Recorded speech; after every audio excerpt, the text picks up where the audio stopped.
வணக்கம்.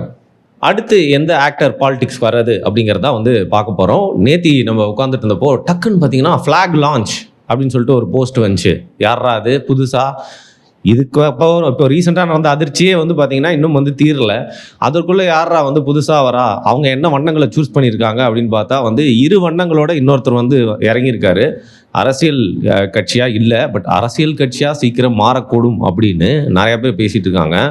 நம்ம இந்த மாதிரி வீடியோ போடுறதுக்கான ஒரு காரணம் இருக்குது. ஏதோ பார்த்தீங்கன்னா ஒருத்தர் ரசிகர் மன்றத்தோட கொடியை லான்ச் பண்ணிட்டாரு, அதை வச்சு எக்ஸாஜரேட் பண்ணி கட்சி தொடங்கிறதுக்கான வாய்ப்பு இருக்குன்னு சும்மா நெருப்பு இல்லாமல் புகையாது அப்படிங்கிற மாதிரி சும்மா சொல்லலை.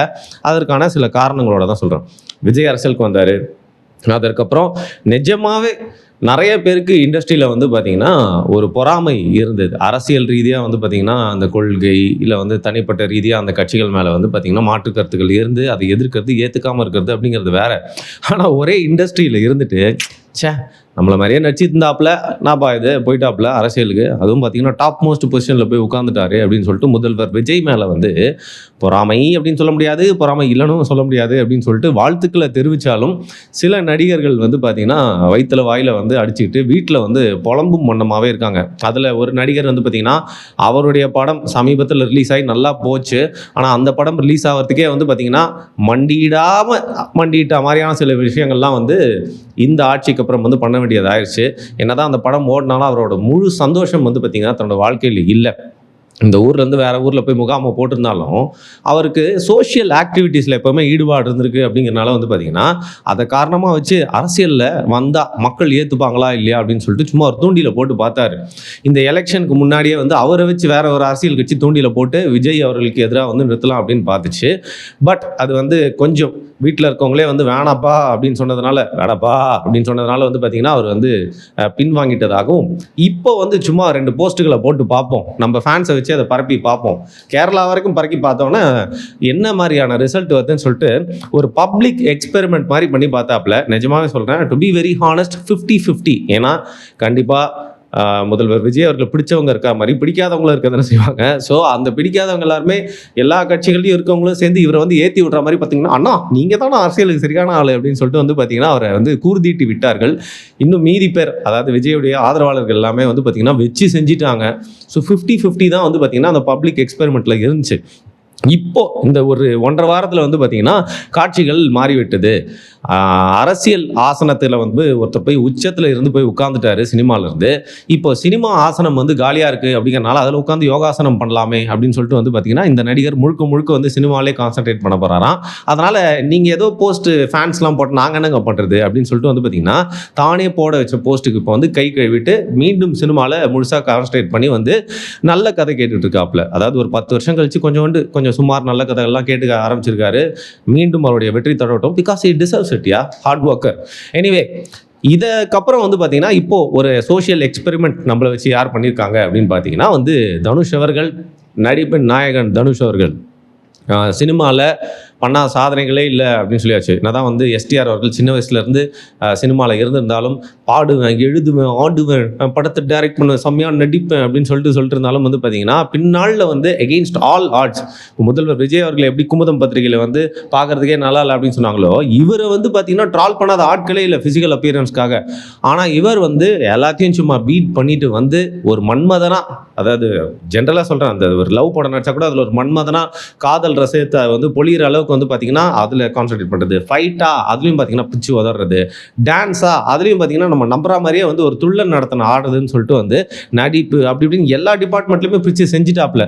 நேஷனல் அவார்டும் வாங்கிட்டாப்புல, ஹாலிவுட் படத்தில் நடிச்சிட்டாப்புல, படங்கள் டைரக்ட் பண்ணிட்டாப்புல, பாலிவுட்னு சொல்லிட்டு ஃபுல் சர்க்கிள் வந்தாச்சு. அடுத்து என்னங்க, போயஸ் கார்டனில் வீடு வாங்குறது தான். எப்பவுமே ஒரு சில ஃபார்மேட் இருக்கும். ரஜினி அவர்கள் பார்த்தீங்கன்னா கதை சொல்லுவார்.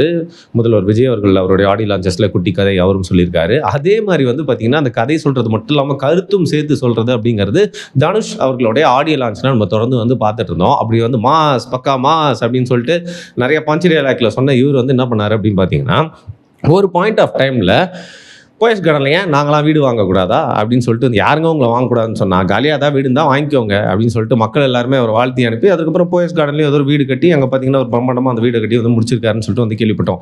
அந்த டைம்லேருந்தே சரி இந்த குட்டி கதைக்கு பின்னாடி ஏதோ ஒரு அர்த்தம் இருக்க மாதிரி இருக்கே, ஏதோ பார்த்தீங்கன்னா ஒரு கோவம் இருக்க மாதிரி இருக்கே அப்படின்னு சொல்லிட்டு யோசிச்சிட்டே இருக்கிறப்போ ரொம்ப நாளாக அவருக்கு வந்து நிறைய ரசிகர்கள்லாம் இருக்காங்க, நான் இல்லைன்னு சொல்ல. பட் அந்த ரசிகர் மன்றத்தை வந்து கூர்த்திட்டும்படியாக வந்து பார்த்தீங்கன்னா அந்த ஆக்டிவிட்டீஸை எடுக்கணும்னு சொல்லிட்டு ரொம்ப நாளாக யோசிச்சுட்டே இருந்தார். அந்த நேரத்தில் தான் வந்து பார்த்தீங்கன்னா அந்த தேர்தலுக்கு முன்னாடி வந்து ஒரு வெள்ளை சட்டை பிளாக் பேண்ட் போட்டு சிவகார்த்திகேயன் அவர்களையும் அவரோட ரசிகர் மன்றத்தெல்லாம் வந்து ஒன்று கூட்டி அதை வந்து ஒரு பெரிய கூட்டமாக வந்து காட்டினாப்புல. இதெல்லாம் பார்த்து யார் யாரோ பண்ணுறாங்க, நம்ம ரசிகர் மன்றம் ரொம்ப நாளாக இருக்குது, அதை கொஞ்சம் ஆர்கனைஸ்ட் ஆக்கலாமே அப்படிங்கிற பட்சத்தில் அவர் வந்து பார்த்தீங்கன்னா நிறைய நடவடிக்கைகள் எடுத்தார். அதில் ஒரு முதல் சோஷியல் எக்ஸ்பெரிமெண்ட் தான் இந்த தனுஷ் ரசிகர் மன்றத்தின் கொடி.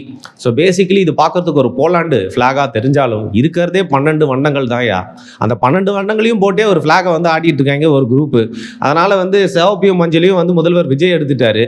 அப்போ வெள்ளையும் சிவப்பையும் நான் எடுத்துக்கிறேனே.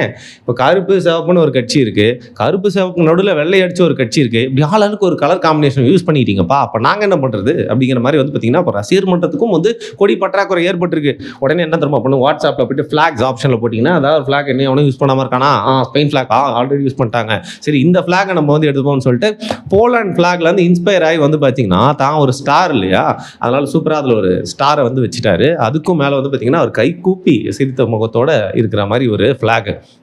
அதெல்லாம் விடுங்க, அதோட ஒரு செம்ம மேட்ரு என்ன அப்படின்னு பார்த்தீங்கன்னா வந்து படத்தில் மட்டும் மெசேஜ் இல்லைங்க, கருத்து சொல்லக்கூடாது, ஒரு ஃப்ளாக்லேயும் கருத்து சொல்லணும் அப்படிங்கிற மாதிரி வந்து பார்த்தீங்கன்னா எண்ணம் போல் வாழ்க்கை எண்ணம் போல் தான் வாழ்க்கை அப்படின்னு சொல்லிட்டு யாருக்கு சொல்கிறாரோ இல்லை யாரை பற்றி சொல்கிறாரோ முக்கியமாக எதுக்கு சொல்கிறாரோ அப்படிங்கிற ஒரு சந்தேகம் இந்த நேரத்தில் வந்து ஏற்பட்டிருக்கு. மொத்தத்தில் ஒரு விஷயத்துக்கு வந்து வரணும்னு பார்த்தீங்கன்னா அதுக்கு முன்னாடி சில இது மாதிரி கருத்துக்கள்லாம் சொல்லி ஆகணும் இல்லையா. ஸோ ஃபஸ்ட்டு வந்து யானை வரும் முன்னே ஐயோ போன முதல்வர் இதை சொன்னதுலேருந்து எனக்கு இப்போ வரைக்கும் சரியாக வர மாட்டேது, ஏதோ வரும் முன்னே ஏதோ வரும் பின்னே மாதிரி வந்து பார்த்தீங்கன்னா ஃப்ளாக் வரும் முன்னே அதுக்கப்புறம் ஆட்டோமேட்டிக்லி கட்சி வரும் பின்னே அப்படின்னு சொல்லிட்டு நேத்திலிருந்து நெட்டிசன்கள் எல்லாருமே வந்து பார்த்தீங்கன்னா ஆரோடும் சொல்லிக்கிட்டு இருக்காங்க.